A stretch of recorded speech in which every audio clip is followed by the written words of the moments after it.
What's up, guys? Welcome to Docu Central channel of Channels of Documentary. Today we're going to do a documentary on Shawnee Mission West's AVP class. Come with me. Now we don't know we're coming, so we have to be really quiet.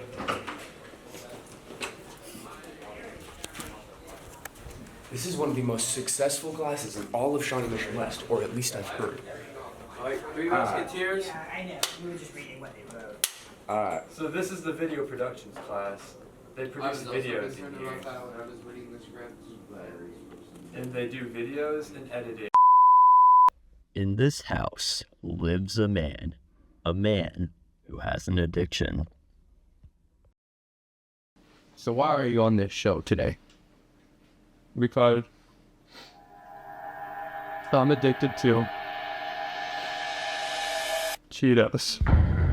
Alright, hello guys. Today I am here at this house to watch somebody who has a deep Cheeto addiction. That type of Cheeto addiction.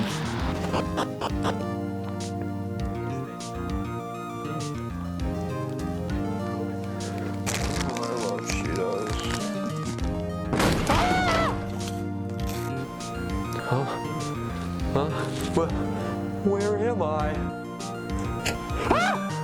So Hubert, can you tell us a little about yourself? What? Can you tell us about yourself?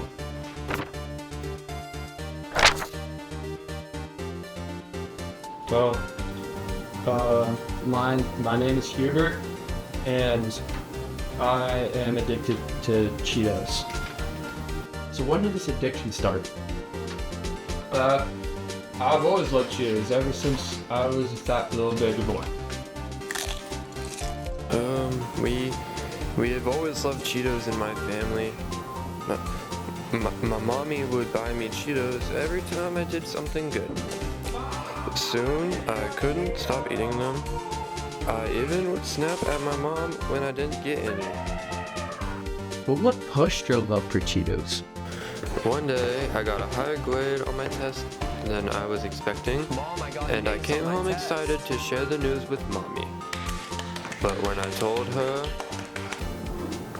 I was neglected. And to cope, I turned to Cheetos. And that's how it all happened. Well, Hubert, you know you can't be living your life like this. Cheetos are filled with unhealthy fats, sodium, other artificial flavors. You keep living your life like this, you won't live a long life. I understand, sir. That's why we're going to assign you to a personal doctor. This is Jim. Hey! But I'm afraid that's all the time we have today. I really hope you get your Cheeto addiction in order for you, for your health.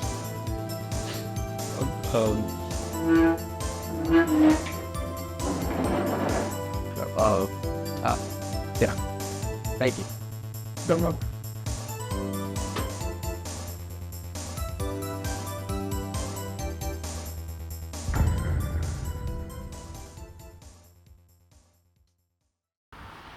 We're back at my friend Hubert's house to see how good he's doing today. We don't want to scare him too much, so we're just going to sneak him in here. Shit. Put this.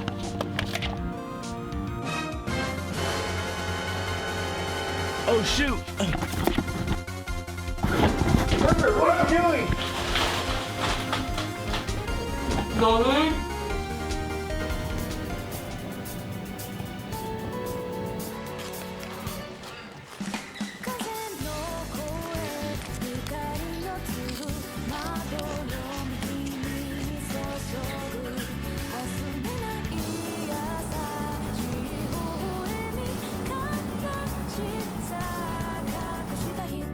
Look, it's just Cheeto. This is a normal cat. No! It's just Cheeto. Anyone see that?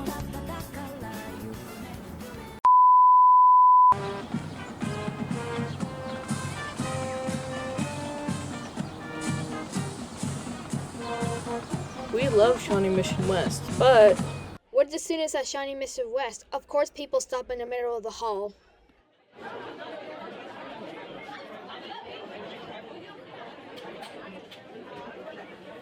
We're students at Shawnee Mission West. Of course people walk too slow.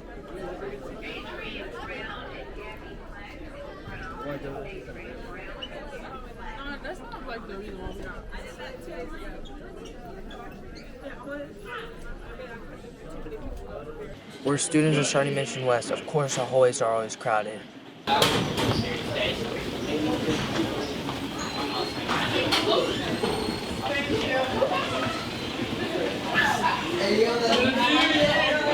We're students at Shawnee Mission West. Of course you will get run into.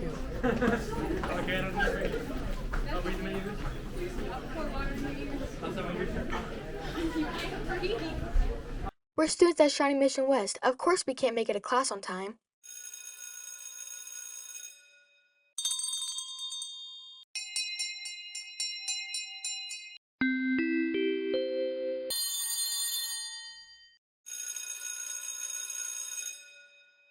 We're students at Shawnee Mission West. Of course everyone wants to know why there's cameras. We're students at Shawnee Mission West. Of course, fights block our way to class.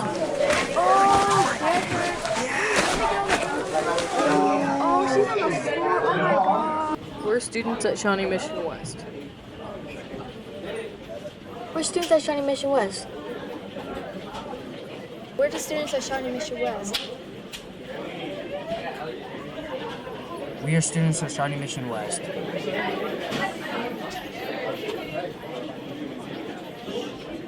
Of course we have a hallway problem. Of course we have a hallway problem.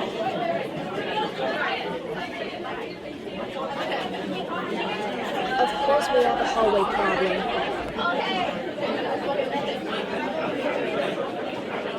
Of course, we have a hallway problem.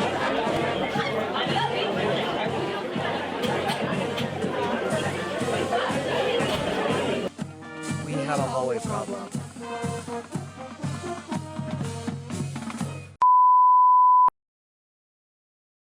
My name is Ryan Edinger, and I am a parent of a student at Shawnee Mission West. My name is Catherine Fries, and I teach levels 1 to 6 French here at Shawnee Mission West, and I believe this is my 10th year of teaching here.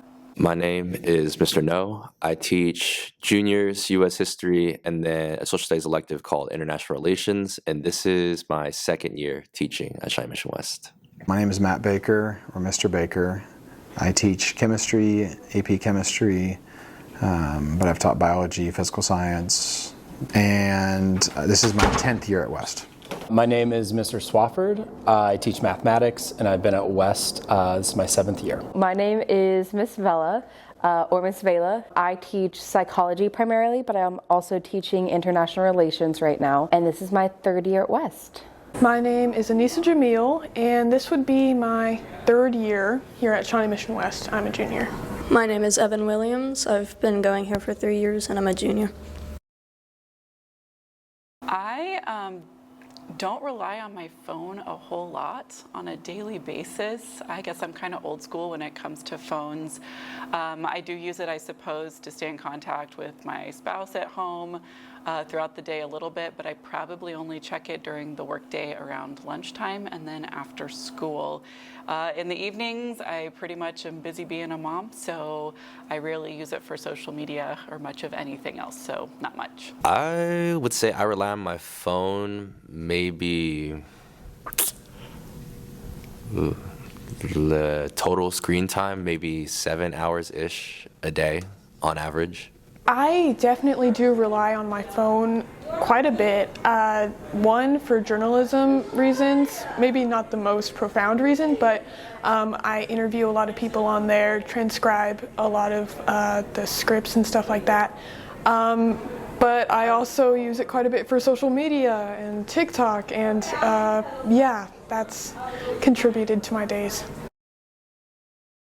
It's not a bad effect, because it means most students, and then me included, were more like actually paying attention in class and like not just off in a completely different world on our phones. The new phone policies affect my day-to-day more so with screen time for sure. I don't get easily distracted anymore, like with my cell phone out, because during classes, I would probably go on there just to, look at my notifications and my social media.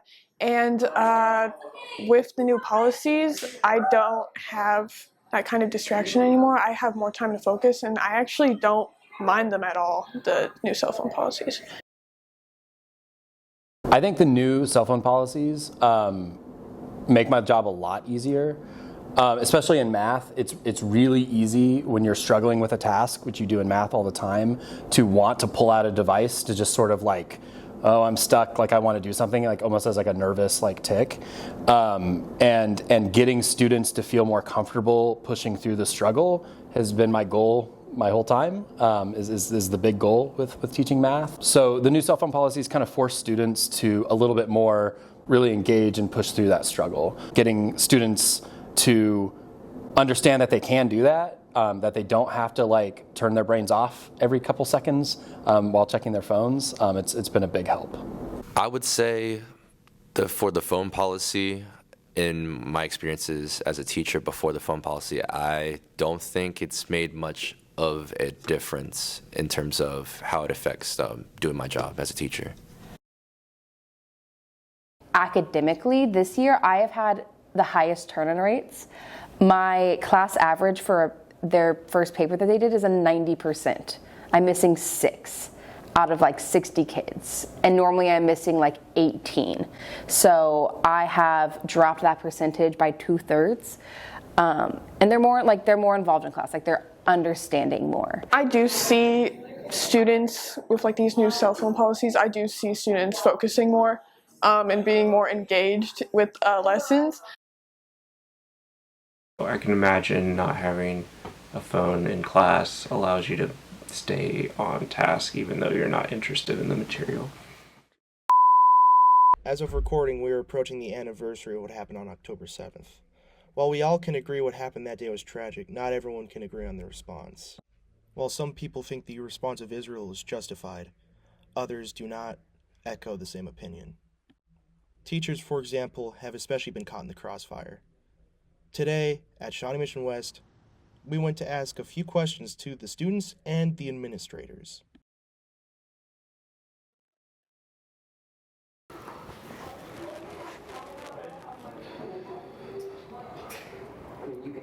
Yes, I'm familiar with the conflict in Israel going on at this moment. My opinion on the war? Well, I teach a sensitive subject with a lot of politics involved in American government, and I do my best to really straddle the line right down. There are issues on both sides of this conflict, and just as somebody who's influencing, and I don't want to say could be influencing students, I really try to stay as unbiased as I can. And so that would be my answer, is that I'm familiar with the conflict and that there are a lot of issues on both sides that need to be looked at and addressed. How do I feel about it reaching schools? Americans have the right to peacefully assemble and for redress, which college students have really been taking advantage of these last couple of years, letting their voices be heard with free speech. Once again, as a government teacher, I don't want to let any of my particular thoughts or ideas. I want kids to be able to make up their own minds and go through. So that's what I would say, is that they're absolutely taking advantage of their civil liberties to free speech and to assembly and right to redress. Well, I feel like the IDF has responded really great, because from stuff we read on the news and like in documentaries and stuff, we see like the Palestinians invading Israel, and they're trying to they're exploding buildings and stuff like that. So I feel like the IDF is it's got like a great defense tactic where it's like giving back shots, like same kind of energy the Palestinians are giving, and they're just trying to battle it out. I know the Israelis and Palestinians have had like a long history of conflict dating back to the 1900s and stuff, and I just feel like 1947 to be precise. So I just feel like that's also one of the main reasons why it just sparked right now from last year through this year, because it's almost a year since that war has been going on. Why do I think Israelis and Palestinians cannot get along? Well, I cannot really say anything on that because I don't really know, but all I know is they have a long history of conflict going way back, and that just what sprouted a whole like war from last year and everything. In my personal opinion, I don't really think we should be sending money in general to foreign affairs. I believe we should take a more isolationist aspect because we already put so much money in our defense and such, and I feel like more of that money should be going to our infrastructure and the people. We already spend so much money outside that we're forgetting about our own people, you know? And I feel like the government's job should be to serve those people and not the ones outside of our state. I believe they've been going a little too hard on the bombardment and displacement of Gaza's population, especially since they haven't brought any of the hostages home. That's very telling that they need to maybe start a ceasefire, because many of the ceasefires have outlaid plans to release the hostages, and they have accepted none of those plans. And I feel like that maybe the war should maybe end. Why don't I think the two peoples can get along? Well, that is the history aspect of it, and I believe that ever since 1947, the Israelis have pursued a plan of separation rather than integration. Especially the settlements have displaced thousands of the Palestinian people, and of course, every reaction has an equal and opposite reaction, especially in politics, and nothing happens in a vacuum. Israel's policy on especially Gaza about keeping the people in and not out, and that general aspect has created a reaction of the Palestinians hating the Israelis with a passion, and that breeds the sort of ideological extremism we've seen in many of Hamas's attacks. And maybe if Israel has pursued a more peaceful policy with them, maybe more integrated state like happened in South Africa back in the 90s, maybe none of this would have happened. I believe that's the case.